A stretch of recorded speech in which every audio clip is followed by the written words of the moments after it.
Salut à tous, très content de vous retrouver pour les résultats des dernières GAFAM. J'ai noté Apple et Amazon. Des annonces qui ont été très moyennement reçues par le marché pour Apple qui diminue aujourd'hui alors que Amazon est en feu. Elle a pris plus 6% aujourd'hui. On va regarder ça, on va commencer par Apple. Vous connaissez d'abord les résultats et ensuite on va parler du conf call. Apple qui publie des résultats plutôt moyens. On a une hausse du chiffre d'affaires de 6% et une hausse du bénéfice par action de 12%. Alors ça c'est des données ajustées puisque apparemment ils ont eu une charge avec une cour européenne au niveau d'une sanction, bref, peu importe. Donc nous, on regarde les données ajustées. Clairement, c'est assez faible. Alors, ils ont battu le consensus, mais ça reste quand même assez faible au niveau du chiffre d'affaires. Pourquoi ? Parce que Apple fait quand même encore beaucoup de hardware et maintenant, avec la base installée qu'ils ont, ils ont des appareils absolument partout. C'est compliqué d'en vendre encore plus chaque année. Donc voilà, forcément, on aura plus de croissance à deux chiffres pour le hardware. Par contre, c'est la partie service qui tire le tout. On a quand même des bonnes ventes du côté de l'iPhone 6, enfin de l'iPhone 16 pardon, notamment grâce aux intégrations de l'IA qui marchent plutôt bien et qui plaisent au marché. Et enfin, au niveau, après des rachats d'actions, ils continuent toujours à racheter énormément d'actions. Donc, ça vient soutenir le bénéfice par action. Donc voilà, les plus gros drivers pour le bénéfice par action, c'est l'augmentation des marges grâce à la partie service qui augmente plus rapidement que la partie hardware et qui marche mieux.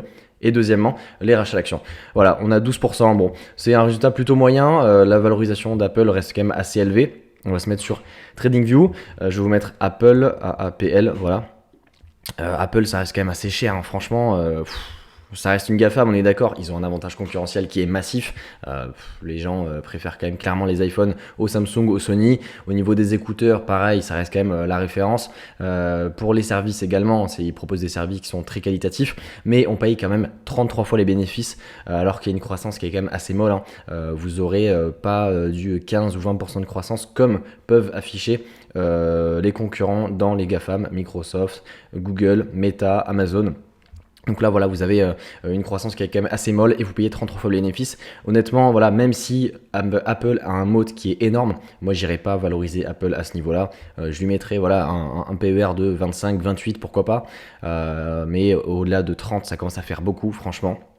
Donc clairement, voilà, Apple, il vaut mieux rester sur le banc de touche. On n'est pas à l'abri d'une baisse. Et puis surtout, voilà, au prix actuel, vous avez quand même un rendement risque qui est quand même ridicule. Vous avez quand même assez peu d'upside potentiel. Donc voilà, restez sur le banc de touche. Et au niveau voilà, des notes du conf call, j'avais noté quasiment rien. Donc ils s'attendent à une croissance entre environ 2 et 5% du chiffre d'affaires pour décembre. Ils continuent à investir légèrement en capex. Vous le savez, Apple c'est la boîte qui investit le moins dans les capex parmi les GAFAM. Donc là ils vous disent ouais on investit un petit peu mais rien de transcendant. Ils continuent à investir dans la R&D. Si on regarde du côté des chiffres, donc au niveau des capex, en fait on a dépensé même pas 10 milliards alors qu'on a un cash flow opérationnel qui est juste monstrueux. De mémoire, c'est le plus gros cash flow opérationnel parmi toutes les boîtes au monde. On a 118 milliards de capex, de cash flow opérationnel pour 9 milliards de capex, donc c'est vraiment ridicule. En fait, ils dépensent quasiment rien. Clairement, ils dépensent quasiment rien. Donc c'est pas sur Apple que vous devrez miser pour jouer le narratif IA. Voilà. Pas grand chose à dire d'autre, on va passer directement sur Amazon. Amazon qui a publié des résultats fantastiques et c'est surtout le conference call qui annonce que des bonnes choses pour la suite. Au niveau des ventes, on a 11% avec la partie Amérique du Nord qui a augmenté de 9%, la partie internationale de 12% et enfin la branche la plus suivie forcément, vous le savez, AWS, Amazon Web Services, qui a augmenté de 19%, donc encore là une très très belle croissance. Au niveau du bénéfice opérationnel, on a atteint des chiffres qui sont monstrueux. On est passé de 11 milliards 2 à 17 milliards 4, ce qui nous fait je crois quasiment une augmentation de 55%, quelque chose comme ça. C'est vraiment monstrueux. Sur la partie internationale, on a enfin passé le seuil de la rentabilité. La partie AWS clairement qui continue à monter en puissance également et en fait globalement tous les segments montent en puissance au niveau des marges, donc c'est exceptionnel. Si vous couplez l'augmentation des marges plus l'augmentation du chiffre d'affaires, vous avez un bénéfice qui explose et là c'est clairement le cas puisque voilà, votre bénéfice par action il est passé de 0,94 $ à 1,43, donc pareil vous avez une augmentation de 50%. Rien que ça, voilà, c'est énorme. Les cash flows, ils ont augmenté de 57%. Enfin bref, tout a explosé. La liste est longue, hein. En fait, je pourrais vous donner toutes les métriques qui ont explosé. Tout a explosé. Donc voilà, c'est vraiment magnifique au niveau du business. Il y a quelques news sympas, voilà, ils ont été leaders sur notamment tous les programmes vidéo, avec notamment la série, pas mal de séries sur Prime Video qui ont très très bien marché, des nouveaux lancements, notamment la pharmacie qui vont lancer la livraison à domicile dans le même jour, voilà, ils disent ici les plans pour le same day delivery pour Amazon Pharmacy. Bientôt au milieu 2025 aux États-Unis, donc ça c'est excellent. Voilà, il y a des lancements de partout, c'est un conglomérat Amazon, il faut bien comprendre ça. Il y a des activités, il y a énormément d'activités et en fait ça crée des synergies, donc c'est excellent. Voilà, je voulais vous montrer aussi quelque chose d'autre parce qu'en fait ils décomposent leurs activités en 3 groupes, North America, International et Amazon Web Services, mais au sein de North America et International, vous avez également d'autres activités, notamment 2 activités qui nous intéressent beaucoup. La partie publicité, Advertising Services, qui est en croissance de 19% sur le dernier trimestre. Donc ça c'est excellent, d'autant plus que la partie Advertising Service est une activité qui marge énormément. Je crois que de mémoire on est autour de 40% de marge opérationnelle. C'est juste immense. Et la partie Subscription Services, donc vous savez tout ce qui va être Prime Video notamment, et tous les services d'abonnement qui permettent d'ajouter énormément de visibilité, de récurrence aux revenus, et qui sont également en croissance à 2 chiffres. Donc ça aussi c'est excellent. Donc vous voyez, en fait tous les segments sont en croissance. La partie Third Party Seller Services, pardon, ça veut dire qu'en gros, si vous êtes un marchand et que vous voulez avoir une page de vente sur Amazon, vous allez devoir payer des frais. Donc là, ça veut dire qu'on a de plus en plus de vendeurs. Une croissance à 2 chiffres sur ce point de vue là, c'est excellent. Les magasins physiques, forcément, avec la conjoncture, ils subissent. Donc vous avez une croissance à 1 chiffre, mais qui reste encore une fois excellent. 5% de croissance dans la conjoncture actuelle, c'est magnifique. Et online store, voilà, 8%. Bon, ça reste aussi un chiffre très intéressant. Et le point essentiel avant de passer sur le conf call, vous le savez encore une fois, ce sont les CAPEX, donc les Purchase of Property and Equipment. Ici, vous le voyez, sur les 12 derniers mois, on est passé de 54 milliards de CAPEX à 69 milliards. Donc en gros, ça représente à peu près une hausse de 25% par là, à peu près 25% de hausse des CAPEX. C'est juste monstrueux. Et surtout que ces CAPEX, encore une fois, vous le savez, vers où ils sont redirigés? L'IA, bien sûr. Donc, c'est des CAPEX qui vont être importants pour le futur de Amazon. On va passer sur les notes du conf call. Il y en avait pas mal. Premièrement, Nvidia, la boîte qui fournit absolument tout le monde en puce, est devenue cliente de AWS pour son infrastructure de recherche et développement. Donc rien que là, en fait, c'est un énorme gage de qualité pour AWS au niveau de la réputation de l'entreprise. Ils ont des puces qui sont 40% plus performantes que les compétiteurs, les puces Graviton 4, puisque vous le savez, Amazon fabrique eux-mêmes leurs puces. Ils n'ont pas attendu que Nvidia et AMD les fournissent. En fait, il y a tellement de demandes qu'ils sont obligés de fabriquer eux-mêmes leurs puces pour suivre la demande. Donc, là aussi, vous avez un avantage concurrentiel face aux autres puisque vous avez beaucoup plus de performance. Ils sont également les premiers clients à avoir les nouveaux GPU H200 de Nvidia. Donc là aussi, en fait, vous allez prendre une longueur d'avance sur vos concurrents puisque vous avez les meilleures unités de calcul du marché. Ils ont également lancé leur 2e version de puces, les Trainium 2, enfin en tout cas qui vont arriver très récemment et qui vont être très très intéressantes pour le futur dans l'IA. Et en plus de ça, donc ils vous disent qu'ils vont retourner voir leurs partenaires de fonderie, donc en gros TSMC, pour en produire beaucoup plus que ce qu'ils avaient annoncé puisque la demande est là. Au niveau des clients, on a également des grands noms comme Anthropic, on a également Meta avec son langage Llama et aussi Mistral qui sont tous des clients de AWS. Donc là aussi, vous vous rendez compte, en fait, on a les plus grosses entreprises IA du moment, clients de AWS. Au niveau des marges, on va passer sur un autre segment.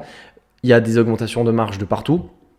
Comment ça va se matérialiser? D'abord avec un ralentissement de la croissance des recrutements. Le contrôle des coûts, c'est ce qu'ils ont martelé absolument pendant tout le conf call. Le contrôle des coûts et le contrôle des coûts. Ce qui fait que en fait, on a des augmentations de marge partout et vous avez donc une augmentation du bénéfice. Par exemple, ils notaient pour la partie North America, donc comment ils vont réussir à améliorer les marges de la partie North America. D'abord, premièrement, avec la structure des coûts, puisqu'ils vont investir énormément dans la robotisation de leurs usines pour améliorer la productivité et améliorer la structure des coûts, donc avoir plus de coûts fixes que de coûts variables. Et deuxièmement, la partie advertising qui est la partie la plus rentable et qui croît également plus vite que la partie commerce. Donc forcément, vous allez avoir un effet de mix d'activités qui va favoriser donc la partie advertising et le North America, donc l'activité North America va avoir des marges en augmentation constamment. Donc ça, c'est un excellent point. Il y a énormément d'ailleurs d'opportunités, vous le disiez, dans la partie publicité, et notamment avec Prime Video Ads. Donc ça, c'est que des bonnes nouvelles pour le futur, pour la monétisation de Amazon. Sur la partie e-commerce également, ce que je vous disais tout à l'heure sur les usines qui sont extrêmement robotisées, c'est qu'ils ont lancé une nouvelle usine en Louisiane. Je vous dis usine, mais c'est entrepôt, voilà, avec de la robotisation de partout. Et en fait, ça permet fortement d'améliorer la productivité. Donc, ils en sont déjà là, hein. Ils ont déjà robotisé leurs usines. Donc, ça va fortement venir augmenter les marges durant les prochaines années. Enfin, un des points qu'attendent le plus les marchés, ce sont l'augmentation des CAPEX. En 2024, donc on s'attend pour 75 milliards de CAPEX et la plupart de cette dépense va dans des dépenses de croissance. Donc voilà, pour tout ce qui va être l'infrastructure technologique et notamment AWS pour les services d'IA. Et en plus des services IA, on a également tout ce qui va être la partie commerce et publicité, donc dans les segments North America et international. Ils vous disaient également qu'ils pensent qu'ils vont dépenser plus de CAPEX en 2025 qu'en 2024, ce qui est là aussi très attendu, hein, on le savait tous, mais voilà, c'est encore une confirmation et c'est un excellent signe. Concernant la partie IA de AWS, il y avait juste une phrase qui était délirante et qui vous disait qu'ils avaient une croissance à 3 chiffres. Une croissance à 3 chiffres d'année en année sur la partie IA et que c'était globalement en gros en croissance 3 fois supérieure au stade où on était AWS, donc c'est encore monstrueux. Et enfin, le dernier point qui est lié à l'IA, c'est concernant la demande. En fait, ils ont tellement de demandes que même s'ils avaient leur capacité maximale de production, ils ne pourraient pas répondre à toute la demande.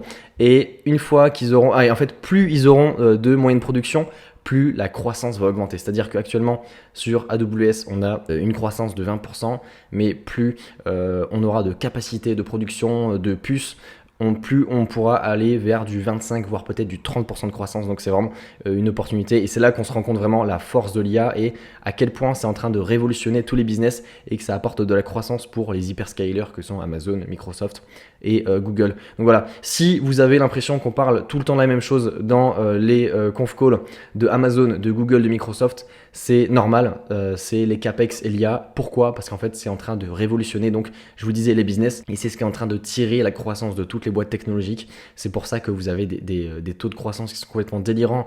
Chez Google Cloud, on a annoncé plus 30% de croissance. Pour AWS, on a du 20% de croissance. Mais pour l'IA, ils vous disent qu'il y a du 100% de croissance, voire plus, d'année en année. Donc voilà, c'est complètement délirant. Et il faut en fait comprendre que si vous n'avez pas d'IA, de boîte de cloud dans votre portefeuille, sachant que ces boîtes-là sont énormément représentées dans les indices boursiers, notamment le S&P 500 et le Nasdaq, vous avez de fortes chances de faire moins que votre benchmark. Donc, surveillez de près les boîtes comme Amazon, Google, Microsoft. Surveillez-les de près parce que là, c'est vraiment en fait de ces boîtes-là que tire toute la croissance des indices. Voilà, c'est tout pour ces deux analyses de résultats. Amazon qui a publié d'excellents résultats, je vois pas pourquoi ça continuerait pas de monter.